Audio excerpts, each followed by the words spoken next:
While the Proud Boys have been linked to several violent demonstrations, including the January 6th Capitol insurrection, their founder says he won't be the one bringing the confrontation to USC's campus come September. Alumni and some legislators feel USC's reaction was poor. I think the Proud Boys speak for the leadership of USC.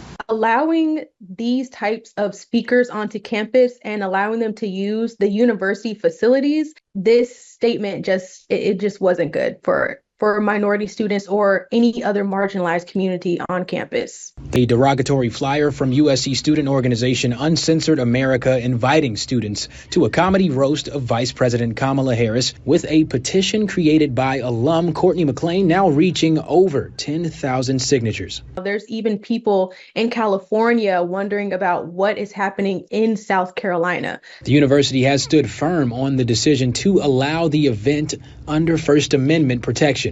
What they say, again, it's First Amendment rights, and it's not the endorsement of the university, it's the students who invited them. And experts explain that legally, the university stepping in could open the floodgates of lawsuits against the school. The organizers would like nothing better to have the event canceled, because then they will be able to claim truthfully that their speech has been censored. If it intervenes, USC would be liable under federal civil rights laws that protect hate speech under the First Amendment. All right, guys, so we got to talk about CNN and a bunch of snowflakes. Boo-hoo, whine, and cry, melting down over free speech, okay? These people show us every single day that they do not believe in the First Amendment or the Second Amendment, okay? The first two amendments of the Constitution, arguably the two most important amendments, they do not believe in, okay, at all, right? Because they are boohoo, whining, and crying about USC, which is the University of South Carolina. It is a state university. That means it receives federal funds. It is subject to having to follow the laws of the land, okay, and adhere to the principles of free speech. They're upset because they're refusing to cancel this comedy roast of Kamala Harris, which is going to be featuring Milo Yiannopoulos and Proud Boys founder Gavin McInnes. Now, regardless of what you think about these characters, they're doing this roast. They were invited by students at the university, and I don't see anything wrong with the comedy show, right? We all know that if you invited a bunch of left-wing extremists to roast Trump or to roast white folks, nobody would give a damn, right? Nobody would care, okay? But all of a sudden, there's a roast of Kamala Harris, and people want to boohoo, whine, and cry racism and bigotry, okay? So this is a big controversy because there's a lot of public pressure on the University of South Carolina to cancel this event, to not allow it to happen because it is hate speech, right? So I want to react to the snowflakes at CNN boohoo, whining, and crying about this. So without further ado, let's get into it. The University of South Carolina has no plans to cancel an event being billed as a roast of Vice President Harris. I can't even show you the ad for the event because it's sexually explicit, and really I don't want to because it's vile. This so-called roast, and the roast masters are Proud Boys founder Gavin McInnes and far-right provocateur Milo Yiannopoulos.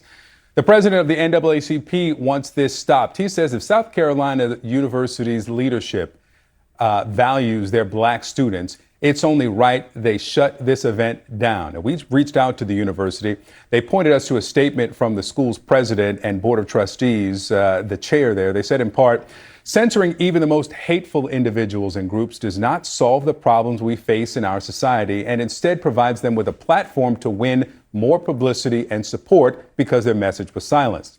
As Supreme Court Justice Louis Brandeis wrote almost a century ago in a vigorous defense of free speech, the solution to fighting offensive speech is more speech, not enforced silence. South Carolina State Senator Tamika Isaac Devine joins us. She's written a letter of her own, also asking the university to cancel this event. I thank you for being with me this morning. These two roast masters, Milo Yiannopoulos and Gavin McInnes. McInnes founded Proud Boys. We know that several of their leaders were sentenced, arrested for their role in January 6th. Yiannopoulos, beloved by the alt-right for his attacks on Islam, on Black Lives Matter, feminism, resigned from Breitbart after remarks seemingly sympathetic to adult sexual relationships with children. What is the message you believe is sent by the university by this going forward? Well, good morning, Victor, and thank you so much for having me. I believe that the message that's being sent by allowing a platform for these people is that we are condoning speech that is offensive to a lot of people. I do understand the university's position, but I also think that we have to send a very clear message to all students that we encourage diversity and that we support diverse views, but we also will not condone hate speech or things that will offend others. And so you believe this goes beyond just offensive speech, because obviously offensive speech is protected. You believe what? What's the consequence or implication outside of a room of people who are just saying vile things to one another for a laugh? Well, I think what it does is it encourages an environment that makes marginalized communities feel more marginalized. The University of South Carolina has done a lot in the last couple of years as far as reconciliation with their racial history. They have done monuments celebrating Black history and the role that African Americans have had in the university. And so I do think that this takes us back a little bit at promoting and giving a platform to people not only that have said vile things, but have promoted violence, like on January 6th. And you believe? Yeah. So again, I wonder, does this argument apply to BLM, right? Because these people always want to boohoo, whine, and cry, talk, but it's January 6th. January 6th was one day, right? January 6th was one day, okay? But BLM, that was a whole movement, right? That was months and months and months of nothing but violence. But these people never actually complain about that, right? They're not concerned about the extreme rhetoric on the left potentially causing violence and destruction. Like, for example, I can make an argument that any speaker that comes on campus and talks about police brutality could potentially be causing violence, right? And we have real world examples to point to suggest that, yeah, that actually is true. Far left extremism causes real world violence, okay? You can look at BLM, Antifa, Roe v. Wade, right? This extreme rhetoric about Republicans wanting to ban abortions across the country and to put women back in the kitchen barefoot, having 5 or 6 kids, that causes violence. We've seen the violence, right? When you talk about the rhetoric on the left in regards to Israel and Gaza, yeah, that causes violence. But see, here's the difference. I would never advocate for a leftist to be banned in regards to expressing their views at a university simply because their viewpoints cause violence, which we know that's a fact, right? But yet you never see these same people who claim to be so concerned about violence as a result of rhetoric from people on the right. You never see them boohoo, whine, and cry about left-wing extremists giving these speeches on campus, right? You never hear them concerned about the potential violence that happens as a result of left-wing rhetoric. It's almost as if this is not actually really about preventing violence, okay, at all. It's really just about censoring speech that they don't like, speech that they feel is not in line with the left-wing agenda, right? That, to me, seems to be what this is about because, again, these protests are not just against people like Milo Yiannopoulos or Gavin McInnes, people that, are seen as extreme, right? No, they also protest people like Michael Knowles or Matt Walsh or Ben Shapiro, people who aren't as extreme. If you're right wing, if you're conservative, you're going to get protested, right? If you're Candace Owens, you're going to get protested, right? They do this every single time there's a conservative speaker on one of these college campuses, right? And because college just started up again, okay, people back on campus,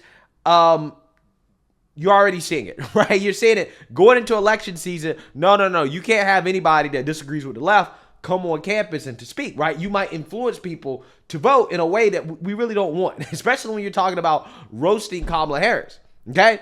Which should be 100% fair game. And speaking of Kamala Harris, best believe if she becomes president, that the censorship is going to get even worse because she's openly stated, she's went on record saying, yeah, I want to shut down social media sites that disagree with my politics. All of these social media companies and these online platforms, which are so powerful in their ability to impact perception about an issue and to influence behaviors, let's be clear about that. There have to be standards, and he and his account should be taken down. We saw in El Paso that shooter in his manifesto was informed by how Donald Trump uses that platform. And this is a matter of corporate responsibility. Twitter should be held accountable and shut down that site. It is a matter of safety and corporate accountability. Thank you. Senator Warren, you can respond. So, look, I don't just want to push Donald Trump off Twitter. I want to push him out of the White House. That's our job. Join me in saying that his Twitter account should be shut down. No, let's figure out why it is that he has lost his privileges and it should be taken down. And the bottom line is that you can't say that you have one rule for Facebook and you have a different rule for Twitter. The same rule has to apply, which is that there has to be a responsibility that is placed on these social media sites to understand their power. They are directly speaking to millions and millions of people without any level of oversight or regulation. And that has to stop. Donald Trump has 65 million followers on Twitter. And we have to take seriously the weaponization of this platform by the president and the need, therefore, of a private corporation to be held accountable to say he has abused the terms, and it could result literally in a threat to safety of human beings who are participating with the process of justice. And fast forward to today, you got MSDNC begging for Elon Musk to be prosecuted and for people to boycott X because they can't control free speech on the platform. He actually controls the algorithms. People have said ever since Elon Musk has taken over, certain people's accounts don't get amplified, other things do. This is a guy who said he wanted to own X to make it a town square, to make it a public square where voices were not squelched. Now it's being used for exactly the things you wrote a book about that almost wrecked some of our elections. So the critical element in thinking about Elon Musk is, like any American, he has a right to his own opinion and he has a right to express his opinion. However, that right is not unlimited, and he is under some special limitations that wouldn't apply to normal people because his companies, specifically Starlink and SpaceX, are government contractors. And as such, he has obligations to the government that would, for any normal person, and should for him, require him to moderate his speech in the interest of national security. So what you have is somebody who runs really strategic defense and aerospace projects for the federal government who's actively undermining the government, which is paying him.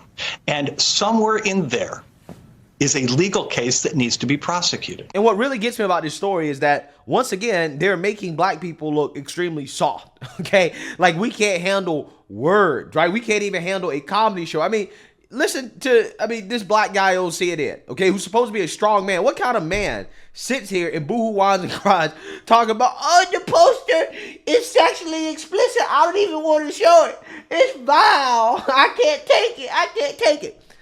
Like, bro, if you look at the poster, the poster has a little drop of liquid by Kamala's mouth, right? Now, how you interpret that, that's up to you, right? But I'm just saying, these people boohoo whining crying about comedy, right? Comedy, jokes. This is what they're crying about. You're making black people look weak. We look soft as hell when you have people on CNN, on these platforms, boohoo whining crying, talking about roasting Kamala Harris is racist, right? It hurts black folks. It's like, Kamala, again, there's a lot of questions about whether or not she's actually black. So I'm not entirely sure how, as a black person, roasting Kamala Harris is supposed to be offensive to black people. When a lot of black folks don't believe that Kamala's black. They don't. I can tell you that for a fact, okay? Even the ones that support her, when you ask a Kamala Harris supporter, a black woman, ask a black woman Kamala Harris supporter, do you believe that Kamala's black? They will hesitate, right? They will hesitate, okay? They probably won't even answer the question. Some of them will flat out tell you, well, no, okay? They'll say that, but I'm just saying, again, this stuff is ridiculous. It really is. These people do not believe in free speech. They don't. They're letting you know that we do not believe in the First Amendment. We do not believe that if you disagree with us politically, that you are supposed to be able to speak, even if you do it in the name of comedy, right? We want to ban that. We want to ban comedy that we find to be offensive, right? These people are no different than the trans activists that were losing their minds over Dave Chappelle making some jokes about trans folks, right? You guys remember that? All these people losing their minds over Dave Chappelle making some jokes about trans people, right? That is how black folks look right now in South Carolina, boohoo, whining, and crying over this, right? You look ridiculous. You look soft. You don't look like you should be in leadership. But you know the people that look strong? The Republicans that are standing up and saying, listen, this is free speech, right? And whether or not you like the speech, whether or not you agree with the speech, whether or not you're offended by the speech is irrelevant to the fact that we have a constitution and that free speech is protected in this country. So, hey, you know, if you want to cry about it, that's fine, but we're not going to cancel it. Those Republicans look strong, okay? But the reality of the situation is this. These people on the left, and this is why this election is so important, they're openly stating that they don't like the Constitution, right? That they believe that the Constitution is dangerous for these very reasons, because the Constitution allows free speech. They're like, no. We have to get rid of that document. That document is dangerous to this country. This is what they believe. Did you see the article that I posted on my Instagram? That's a title of a New York Times article for today. Which one? Jamie, pull this up. I want Brett to see this so you know this is real. This isn't the Babylon Bee. This is an actual New York Times article. You see it? Yeah, I had it in a weird spot. Let me grab from your Instagram. This is so crazy. It's really hard to believe that someone would print this and the New York Times would say, yeah, we like it. Put it out there. I'm not quite sure what to expect. Look at this. Oh, yeah, of course. The Constitution is sacred. Is it also dangerous? Right. One of the biggest threats to American politics might be the country's founding document. What the fuck are you talking about? Yeah. One of the biggest threats to America's politics might be one of the greatest documents that any country was ever founded on, if not the greatest ever. Mm-hmm. That could be a threat to America's politics. What politics are we talking about? Like what? How could you possibly gaslight me enough to go along with you on this? Yeah, it's incredible. I mean, it's on the one hand completely predictable, right? Right. Because there's obviously an authoritarian force there that just grinds its teeth at night over the Constitution and the fact that it prevents it from doing things that it just wants to do last week, you know? And so, of course, they're like scratching their heads like, can we come up with an argument for why it might be time to get rid of that thing? And, of course, if you're a normal thinking person, this is complete insanity. But if you're a New York Times reader, I'm sure that fits with the kind of ethos that's been cultivated. Well, this is why. Boom. Right? Boom. These people see the Constitution and free speech as a roadblock to their authoritarianism, what they really want, the ideal world for them, okay? Which is a world where comedy is canceled if you happen to offend the left, okay? If you roast Kamala Harris or a Democrat, if you don't go along with the left-wing agenda, they want to silence you, right? And what really gets me about these black people boo-hoo-whining and crying about this is that black people should have learned by now that maybe, just maybe, you shouldn't be signing up to boohoo, whine, and cry bigotry just because you're offended by words, considering all the black people who got smeared as anti-Semitic because they spoke out against AIPAC or Israel or, you know, they aligned with the Palestinians. They got called anti-Semitic, right? They had that same bigotry card pulled against them. And now they want to weaponize the bigotry card against everybody else. And see, that's what happens, right? When you live by the woke sword, eventually the woke sword is turned on you. Right. And that's what happens. And this is why I'm just not for all of this censorship. I am pro free speech for the very reason is that these people who weaponize the woke sword, when they fall out of line, when it just so happens that somebody else's infinity stone of wokeness is more powerful than theirs, right? You will suffer at the hands of the same type of censorship that you advocated for when you thought that it was in your best interest, right? Because again, there's somebody that will always come along, a group of people that will come along and say, no, we're bigger victims than you. Therefore, if you try to speak out in ways that we disagree with, right, we're offended by, we're going to try to silence you, right? Again, you would think that people have learned from this, but unfortunately, they haven't, right? And this is the world that we live in where you have a race to the bottom in regards to victimhood so that you can silence people who disagree with you. And this is not the world that I really want to live in, but unfortunately, this is the world that the left desperately wants. So let me know what you guys think. Make sure you like, comment, and subscribe. Most importantly, share a Black conservative perspective. Peace.